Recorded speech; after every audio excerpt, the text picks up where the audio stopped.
बिस्मिल्लाहिर्रहमानिर्रहीम, अस्सलाम वालेकुम। आज मोदी की चालाकी का अंदाज़ा आपको यहाँ से पता चलेगा कि वो कम से कम 100-200 साल आगे की वो लोग सोच रखते हैं। आज भारत की तारीख का सबसे बड़ा और शायद इस खित्ते का और जब से तरक्की का ये पहिया चला है सबसे बड़ा इकोनॉमिक डोर आज यानी खुल गया है। और India middle east east Europe economic corridor launch हो गया है। ये इतना बड़ा प्रोजेक्ट है, इतना बड़ा प्रोजेक्ट है कि मोहम्मद बिन सलमान ने इंडिया के अंदर बैठकर खिताब किया और शुक्रिया अदा किया मोदी का और बाकी सबका कि आपने हमें मौका दिया है कि हम इस इकोनॉमिक कॉरिडोर में पार्टिसिपेट कर सकें। ये इकोनॉमिक कॉरिडोर इतना बड़ा है कि ये सीधा सीधा चाइना का खित्ते में इन्फ्लुएंस जो है, चाइना का इस खित्ते के अंदर जो बड़ापन है या उसकी जो मईशत है उसके मद्दे मुकाबिल ये बिल्कुल एक राइवल प्रोजेक्ट है, यानी उसका मुतबादिल अब दिया गया है। क्योंकि चाइना के प्रोजेक्ट के अंदर और बहुत सारी चीज़ें नहीं शामिल होनी थी। इसमें शामिल क्या क्या है? इसमें इंडिया है, यूएई है, सऊदी अरेबिया है, यूरोपीय यूनियन पूरा है, फ्रांस है, इटली है, जर्मनी है और अमेरिका है।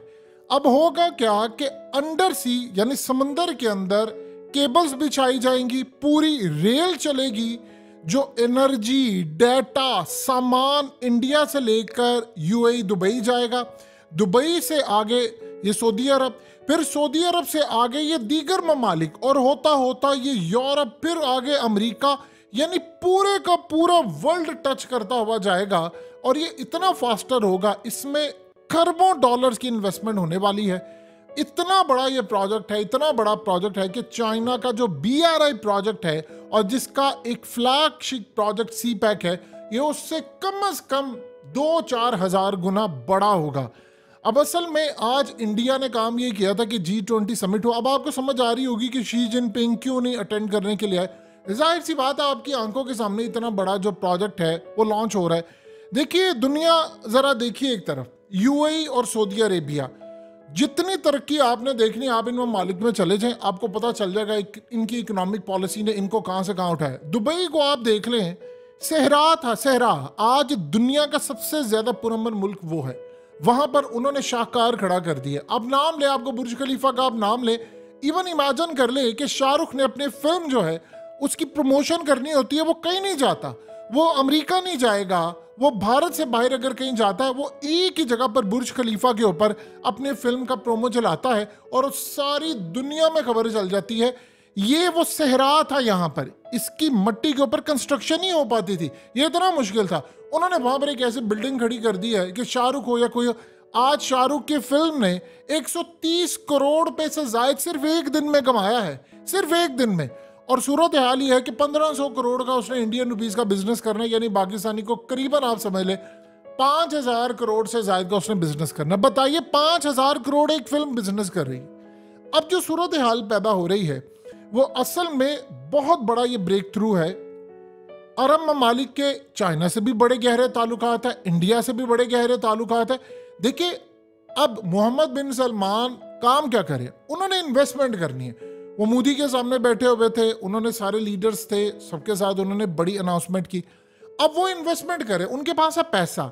अगर हमने पाकिस्तान के अंदर ऐसा एक माहौल प्रोवाइड किया होता तो आप ये देखें कि दुनिया भर का, अब ये CPEC था, CPEC के अंदर कितना बड़ा इन्वेस्टमेंट का प्रोग्राम था चाइना का, तो अब तक हमें उसके बिल्कुल ऑपरेशनल कर देना चाहिए था, उसकी कामयाबी हो चुकी होनी चाहिए थी। इतने साल हो गए हैं और उसके बाद हम यूरोप को बुलाते, हम इकोनॉमिक कॉरिडोर जो पाकिस्तान से जा सकता था, आप इमेजिन कीजिए पाकिस्तान से अफगानिस्तान, अफगानिस्तान से सेंट्रल एशिया, सेंट्रल एशिया से सीधा हम यूरोप जाते। क्योंकि अब ये जो इकोनॉमिक कॉरिडोर है इनका, ये समुद्री रास्ता भी है, जमीनी रास्ता भी है।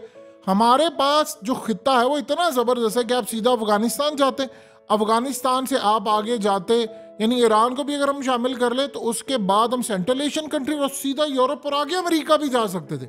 ये इतना बड़ा काम था, लेकिन सवाल ये पैदा हुआ कि अभी तक हम उसको उस लेवल कर लेकर नहीं गए। सिक्योरिटीज इश्यूज हो और बहुत सारे इश्यूज हो, पॉलिटिकल इंस्टेबिलिटी हो मुल्क के अंदर, ये सारी सूरत हाल में हमें ये चाहिए था कि हम इसको इतना कामयाब कर देते, तो इस वक्त तक हम सारी दुनिया को कहते कि यार देखो हमने इसको बना लिया है, आपकी इन्वेस्टमेंट अब इधर ही होनी चाहिए। लेकिन जाहिर सी बात है जब दुनिया के अंदर देखिए एक मैसेज आता है, मैसेज क्या जाता है, चाइनीज इंजीनियर्स मारे गए, हमले हुए सी पैक के ऊपर और बहुत सारी चीजें हुई। जब ये इस तरह के मामलात होते हैं तो दुनिया के अंदर इन्वेस्टर देखता है। अब इन्वेस्टर ने देखा शेल कंपनी जो पेट्रोल की कंपनी है, वो दुनिया के अंदर इतने, यानी उन्होंने पूरी दुनिया में डंके बजाए हुए हैं, वो पाकिस्तान के अंदर बैंकरप्ट हो रही है और वो दिवालिया हो रही है और वो अपने शेयर्स बेच रहे हैं और वो सब कुछ बेच बाज के जा रहे हैं। तो आप बताइए, जब टोयोटा यहाँ पर गाड़ियां बनाने वाली वो कंपनियां जो है वो कह रही हैं कि हम अपने पूरे इवेंट्स जो हैं वो कैंसिल कर रहे हैं, हम अपने प्लांट्स जो हैं वो शट डाउन कर रहे हैं, हम जो कंस्ट्रक्शन है वो बंद कर रहे हैं, हम जो मेकिंग है मैन्युफैक्चरिंग है वो बंद कर रहे हैं। जब आपकी गाड़ियों की कंपनियां हो, आपके मोबाइल की कंपनीज हो, आपके मुल्क के अंदर और बहुत सारी सूरत हाल हो, देखिए थोड़ा सा लॉजिक समझिए। अब आप ये देखें, हम एक छोटी सी मिसाल से आपको समझाते हैं। यूएई की अपनी जो आबादी है वो तकरीबन 10 लाख है, लेकिन जो वहां पर तकरीबन लोग रहते हैं वो 1 करोड़ के करीब रहते हैं। उसमें 17-18 lakh Pakistani, mostly labour job है पाकिस्तानियों की। यूएई के अंदर इंडियंस बिजनेस भी कर रहे हैं, लेबर भी है, बहुत कम है लेबर। टैक्सी वाले तो आपको हार्डली इंडियन नजर आएंगे, इक्का दुक्का नजर आएंगे।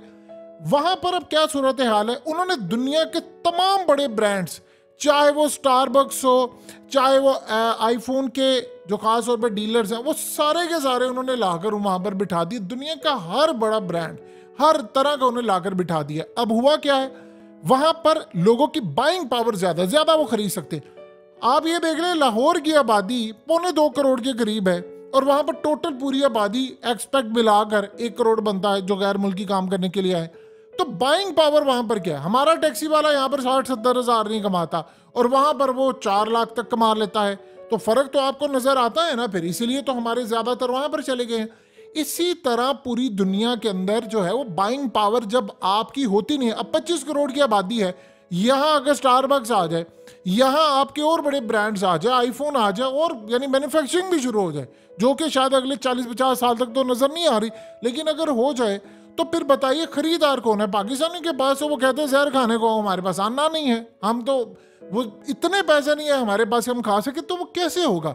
दुनिया ये करती है कि अपने लोगों की बाइंग पावर जो होती है, खरीदने की कुव्वत जो होती है, आपके पास पैसे ज्यादा आप चीजें खरीद सके, उसको बढ़ाती है। हमारे यहाँ पर हालत ये है कि 90% लोगों ने बाहर खाना खाना छोड़ दिया और रेस्टोरेंट्स जो है वो कह रहे हैं कि हमारी कमाइयां ड्रॉप हो गई हैं। वो आपसे, आप उन रेस्टोरेंट में जाएं तो वो आपसे कार्ड नहीं लेंगे, ज्यादातर वो कहेंगे जी आप कैश दे दें।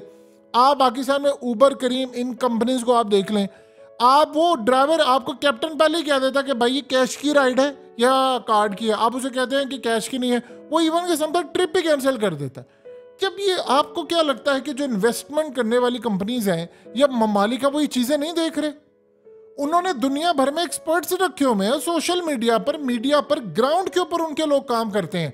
वो जाकर, अगर मिसाल के तौर पर एक कंपनी है, उन्होंने पाकिस्तान में लेट से $15 अरब की इन्वेस्टमेंट करनी है, तो आपको क्या लगता है कि वो चंद करोड़ रुपया लगाकर, चंद करोड़ कुछ भी नहीं होता है, ये चंद करोड़ ये ऊँट के मुंह में जीरा है, वो लगाकर पूरी मार्केट का सर्वे नहीं करवाएंगे? वो मिसाल के तौर पर अगर किसी ने कोई ऊबर टाइप कंपनी खोलनी है तो वो वहां पर जाकर एज अ राइडर के तौर पर काम करेंगे, देखेंगे मार्केट की वैल्यू क्या है, ये इकोनॉमिक इंडिकेटर्स देखेंगे। ये सारी सूरत हाल जब वो देखते हैं तो उनको जाकर अंदाजा होता है इस बात का कि यार इस मुल्क के अंदर क्या मामला है।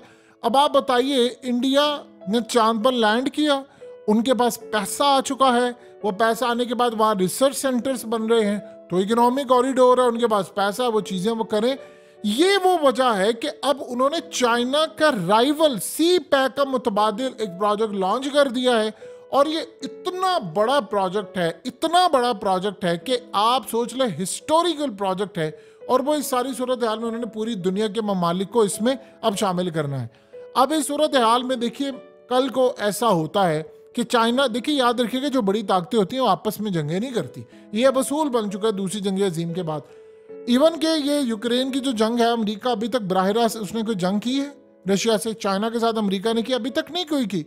तो ये बड़ी ताकतें हैं, वो आपस में अपना नुकसान नहीं करती, वो मोहरों के जरिए खेलते हैं। अब आप सोचिए जरा कि अगर इंडिया जो कल को इतनी बड़ी जायंट मईशत बन जाता है, तो चाइना उसके साथ भी लड़ाई नहीं फिर करेगा, फिर वो उनके साथ मामला तय करेंगे, क्योंकि इस सारे ममालिक का स्टेक अब इंडिया के साथ जुड़ गया है इकोनॉमिक कॉरिडोर के थ्रू। तो जब उनके साथ ये जुड़ गया है तो वो करेंगे काम। दूसरा, इंडिया देखिए आप, उन्होंने क्या किया, उन्होंने ईरान के साथ भी इकोनॉमिक कॉरिडोर है उनका यहाँ से भी है। तो इस सूरत हाल में वो बहुत आगे चले गए हैं, उन्होंने सारे ममालिक को बुलाकर ऐलान करवा दिया है। आप बैकग्राउंड में देखिए उन्होंने क्या लिखा हुआ है, यानी India middle east Europe economic corridor. आप सोचिए G20 था लेकिन उसके साइड के ऊपर उन्होंने सारा काम कर लिया।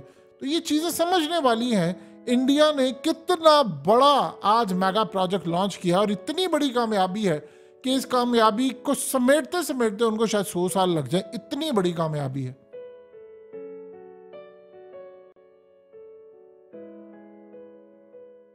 हकीकत टीवी को सब्सक्राइब करना मत भूलें, वीडियो को लाइक करें, शेयर करें और कमेंट सेक्शन में अपनी राय का इजहार जरूर करें।